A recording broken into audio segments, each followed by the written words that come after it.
आखिर राम राज्य है क्या? राम की अयोध्या का रहस्य क्या है?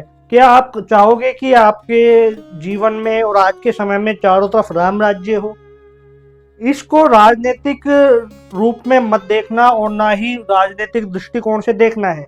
इसको डिटेल में समझना है और अयोध्या के रहस्य के बारे में भी समझाता हूँ कि क्यों इतनी ज्यादा विचित्र है अयोध्या नगरी। तो चलिए बिना टाइम वेस्ट करे वीडियो को स्टार्ट करते हैं। इस चैनल पे पहली बार आए हैं तो सब्सक्राइब जरूर कर लेना। तो देखो, राम राज्य की जब बात होती है ना, तो राम राज्य आखिर वास्तव में है क्या?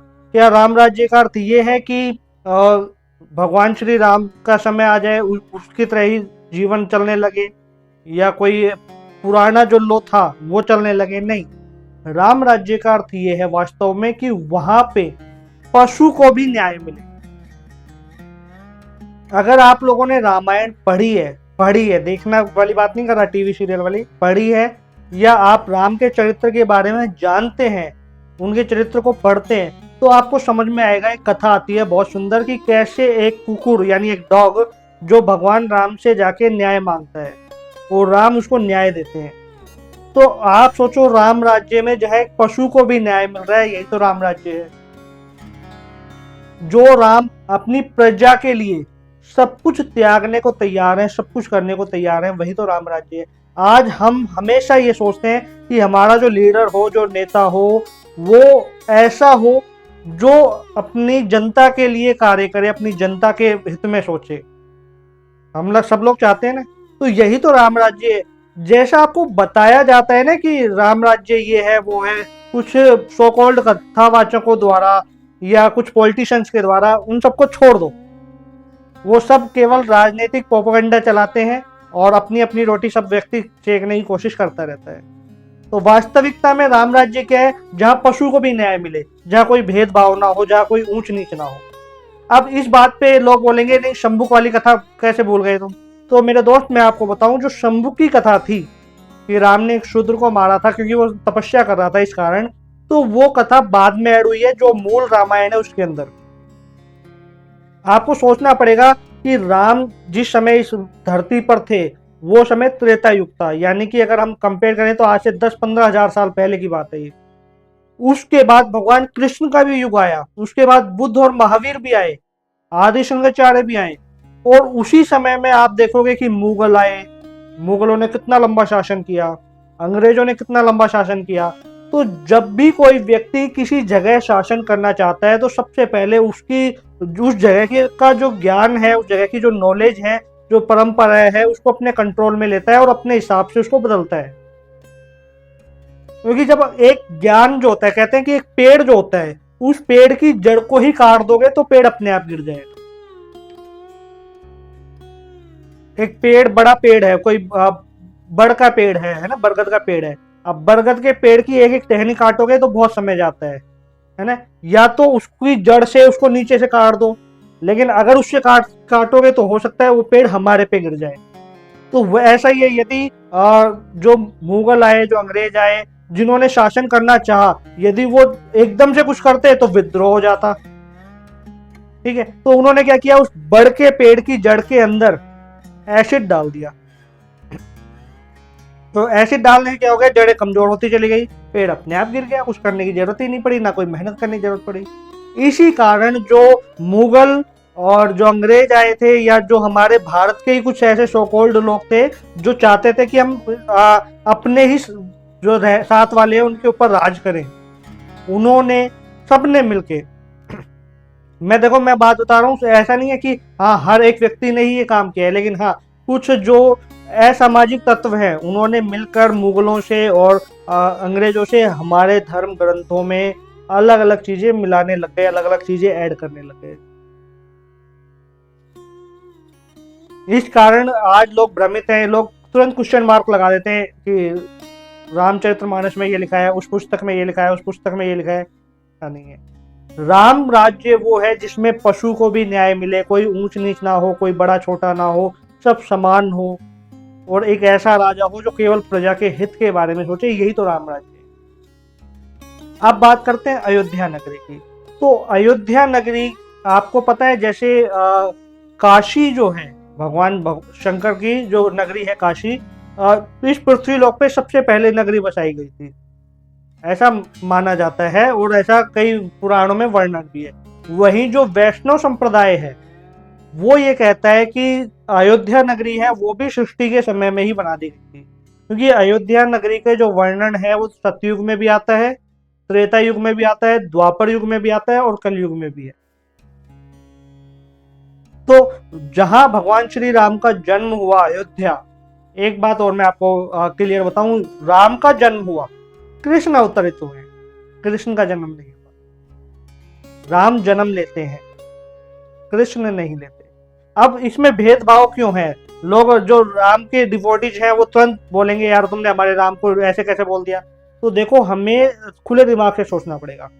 राम मनुष्य ही थे, तभी वो रावण को मार पाए, क्योंकि रावण को ये वरदान था कि मुझे मनुष्य या वानर इन्हीं में से कोई मार सकता है, बाकी और कोई नहीं। यदि राम स्वयं विष्णु यानी देव रूप में आते तो रावण नहीं मरता, इसलिए उन्हें मनुष्य रूप में जन्म लेना पड़ा। वहीं अगर हम भगवान कृष्ण की देखें तो पूर्ण अवतार है, यानी कि हम ये कह सकते हैं कि भगवान विष्णु ही कृष्ण बनकर आ गए, अवतरित हो गए, इसलिए उनको अवतार, पूर्ण अवतार कहा जाता है कि हाँ यही पर ब्रह्म पूर्ण अवतार है कृष्ण। ठीक है, तो अयोध्या नगरी के बारे में ये बताया जाता है कि वो जो है वो ऊर्जा का केंद्र है।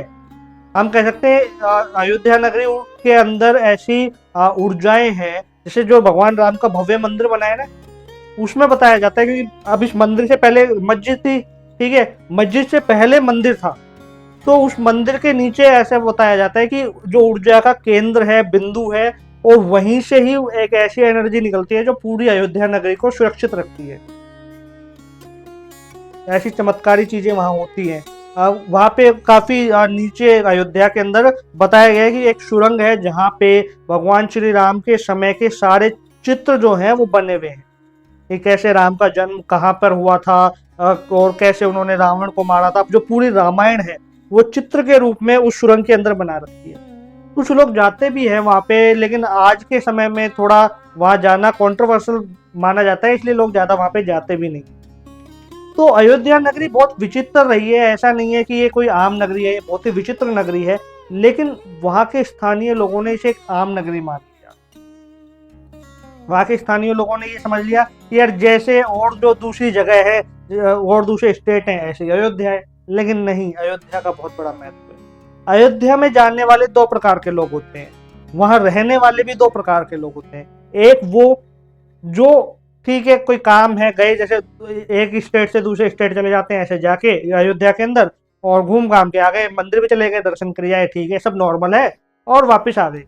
दूसरा कौन होता है? दूसरा वो होता है जो राम भक्त है, जो अयोध्या की भूमि पे कदम रखते ही जिसे प्रत्येक व्यक्ति में, प्रत्येक प्राणी में, कण कण में राम ही राम दिखे। तो जो ये दूसरा वाला है, यदि आपको भक्ति सिद्धांत को फॉलो करना है तो ये दूसरा वाला जो मैंने चरित्र बताया ना मनुष्य का, आपको वो अपनाना पड़ेगा। जैसे ही अयोध्या नगरी में प्रवेश करते हो, हर एक कण कण में, प्रत्येक व्यक्ति में, चाहे वो किसी धर्म का हो, किसी मजहब का हो, सब में केवल राम दिखे, केवल राम। वो जो भव्य मंदिर है वो बहुत ज्यादा सुंदर है भगवान श्री राम का।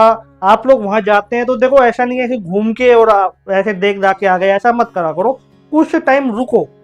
किसी भी धार्मिक स्थल पे जाते हो तो वहां पे 2-3 दिन रुकना जरूरी होता है। जब वहां पे आप रुकोगे तो वहां, क्योंकि एक तो वहां की पॉजिटिव एनर्जी, वहां का ओरा, वहां की वाइब्रेशन इतनी ज्यादा स्ट्रांग होती है कि जब आप वहां रहोगे, वहां ध्यान लगाओगे, तो आपके जो मन के भाव हैं, आपके मन की लहरें जो उठ रही हैं, दब रही हैं, वो सब शांत होती हैं। जीवन को एक नई दिशा मिलती है और एक परम शांति का अनुभव करते हो अपने जीवन में।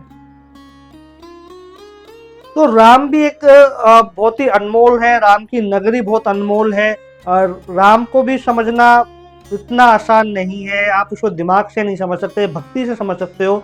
और अयोध्या नगरी भी काफी ज्यादा विचित्र है, काफी ज्यादा मिस्टीरियस भी है। मैं आने वाले समय में ऐसी बहुत सारी बातें आपके साथ शेयर जरूर करूंगा अयोध्या नगरी के बारे में, कि कैसे वो नगरी बनी, किसने बनाई, क्यों राम वहीं जन्म हुआ।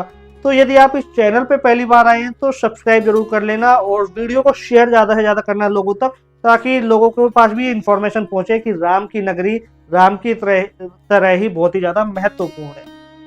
और मैं आशा ये कर रहा हूँ उन लोगों तक, अगर ये मेरी वीडियो अयोध्या में कोई देख रहा है और ये वीडियो अयोध्या वासियों तक पहुंच रही है, तो आप जिस जगह पे हो ना, लोग कई जन्म ले लेते हैं वहां जाने के लिए, तो उस जगह का एक महत्व है, उसको सम्मान दीजिए और राम का नाम जपिए, जीवन में एक अच्छे आचरण कीजिए, राम के सिद्धांतों पर चलिए, राम के चरित्र को अपनाइए, रामचरित्र को पढ़िए। फिर देखिए अगर आपके जीवन में परिवर्तन ना हो तो मुझे कहना। लेकिन हाँ, एक बात मैं आपसे जरूर कहूंगा कि राम के चरित्र को यदि आप पढ़ रहे हो और आपको समझ में नहीं आ रहा, तो प्लीज एक सही गुरु, एक अच्छे गुरु के पास जाके पढ़ना। ऐसे गुरु के पास मत जाना जो पॉलिटिकली इन्वॉल्व हो या कुछ विवादित बातें करता हो, क्योंकि विवादित बातें करने वाला और जो पॉलिटिशियंस के साथ है, वो आपको एक सही ज्ञान या राम का सही अर्थ नहीं समझा सकता। इसलिए सही गुरु का चयन करना बहुत ज्यादा जरूरी है। इस वीडियो में इतना ही। जय श्री राम।